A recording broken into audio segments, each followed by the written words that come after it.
如果你现在手上有一笔钱，你要怎么用它去赚钱呢？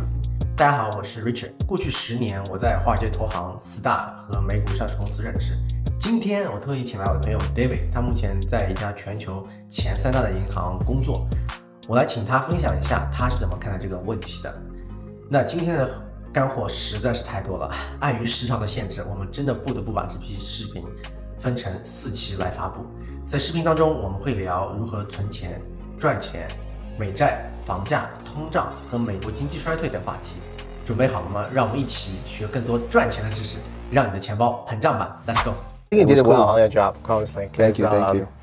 You try to keep the low profile in front of the camera. Yeah. But not a lot of people like you to have this many financial knowledges. Honestly, because a lot of things we're gonna discuss today, for a lot of people, they probably don't know this before. Okay. And maybe they don't think even that deep as well. Right. That's my thing. Because when I work with my clients, my friends, and they ask me for, how should I do this? How should I make more money? And what do you think about the economy, right? So they ask us advice, and when I say something to them, they realize, this is my first time to know X.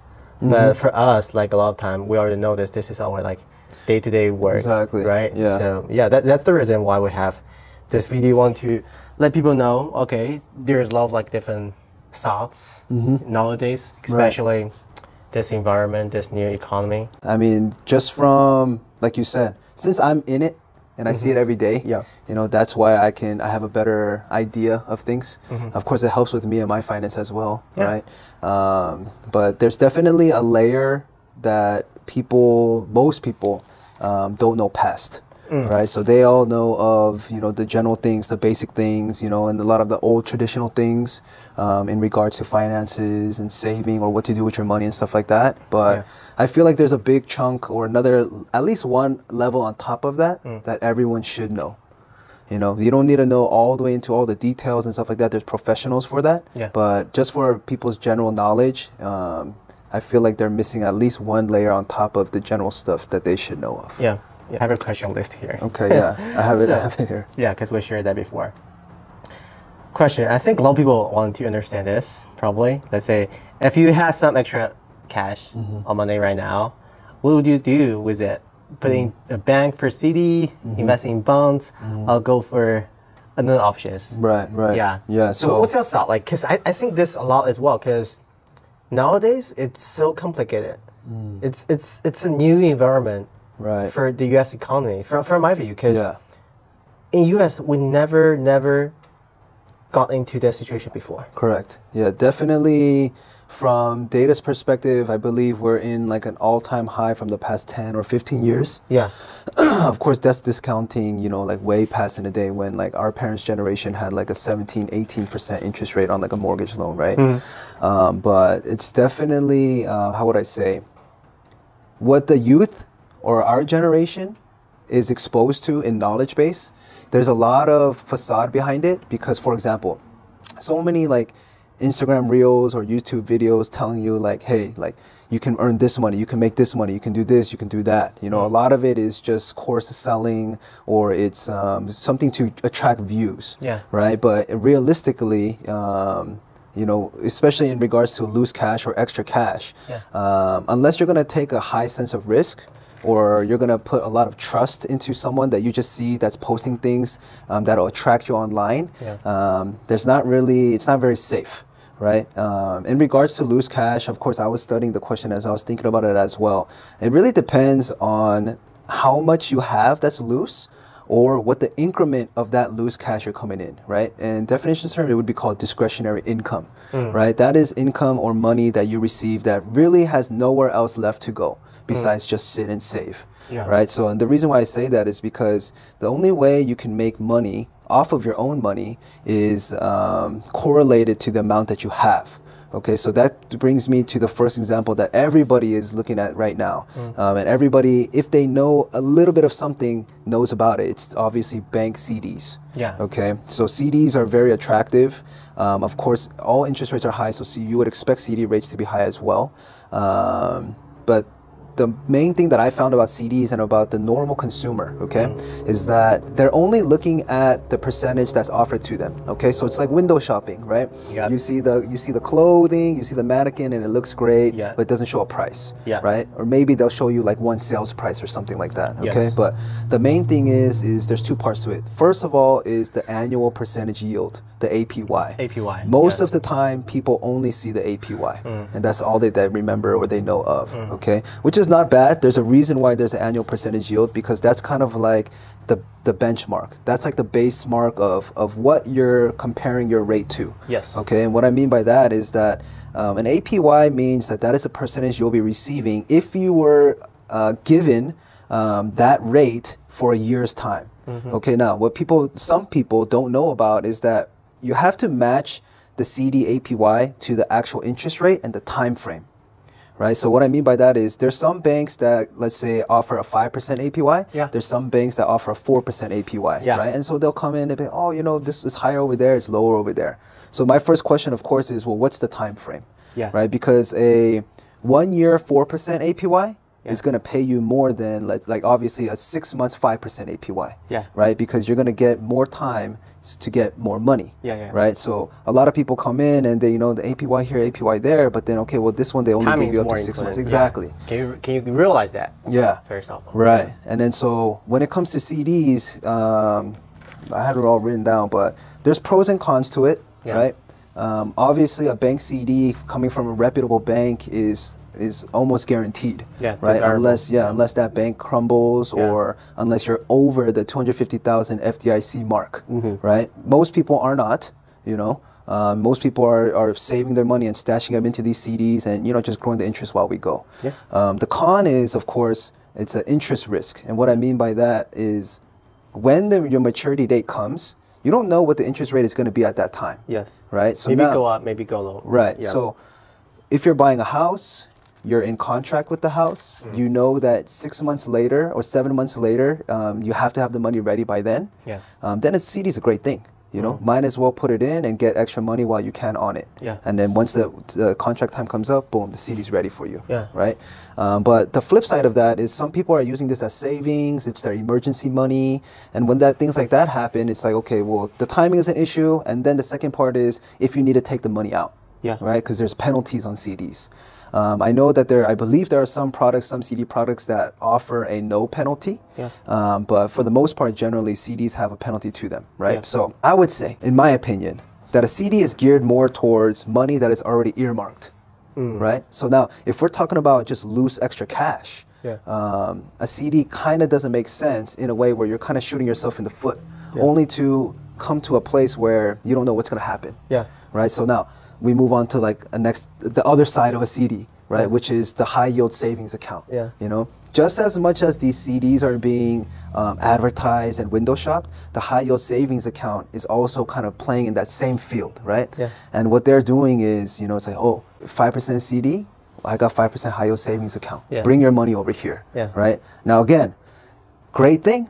Pros and cons, right? It's a great thing. Well, you know, I put my money in there, and it's going to gain the interest. It's going to grow whatever the APY percentage is, and you know, it'll stack like that. Now, the pro for me that I like to say about high yield savings account is that now you can do somewhat of a compounding effect, because a high yield savings account, you can add money in as you go, right? So now it would be, say, I don't have a large lump sum to stash to a CD and lock that rate. Yeah. I have an increment of this much of money coming in every month. Yeah. Right? So now a high yield savings account is a great thing.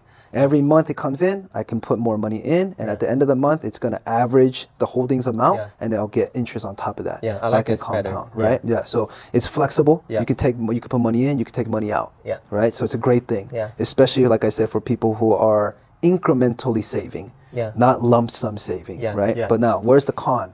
The con there is that when the institution that's offering these interest rates, obviously they are balancing their own balance sheet. Their interest rates can change at any given month.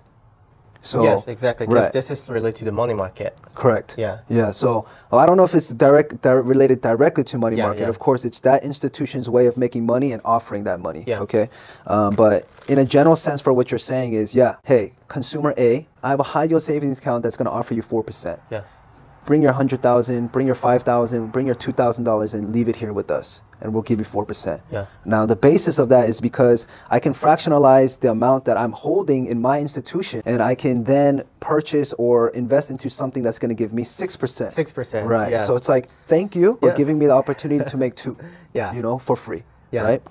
So, but the con is, of course, you know, the rate can change at any time. Yeah. Okay. Now, when it comes to CDs and high yield savings account, we can most likely expect those interest rates to come down first. So maybe like the 10-year treasury right now is like just touched 5%. Just touch 5. Let's just say, right? It's crazy. Right, Yeah. it is, you know. If the treasury rate comes down to like 4.8, 4.7, 4.6, and it's coming on a downtrend, I can expect my CDs and high yield savings account to already be down.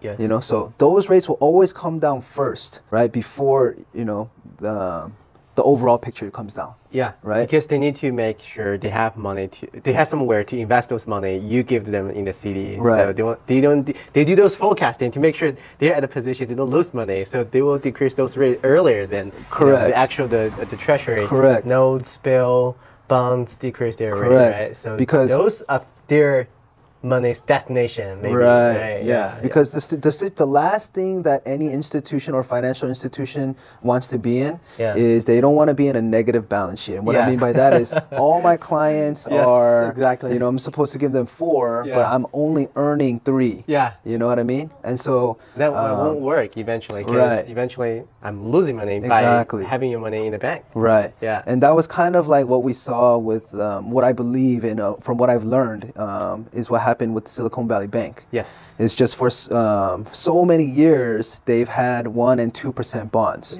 like 10-year, 30-year. Yeah.